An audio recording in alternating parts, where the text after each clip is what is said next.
राष्ट्रपतींना एखाद्या गुन्हेगारीची शिक्षा माफ करण्याचा अधिकार आहे का? याचं उत्तर आहे होय. आणि याची तरतूद आहे कलम 72 मध्ये.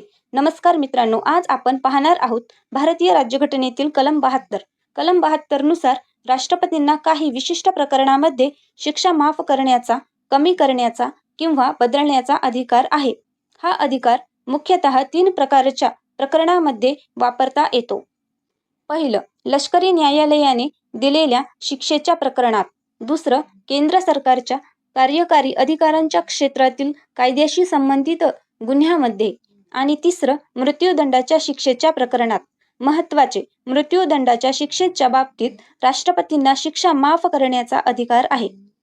परीक्षेसाठी थेट मुद्दा. राष्ट्रपतींचा शिक्षेबाबतचा दयाशक्तीचा अधिकार. कलम 72. मृत्यूदंडाच्या शिक्षेबाबतही राष्ट्रपती हा अधिकार वापरू शकतात.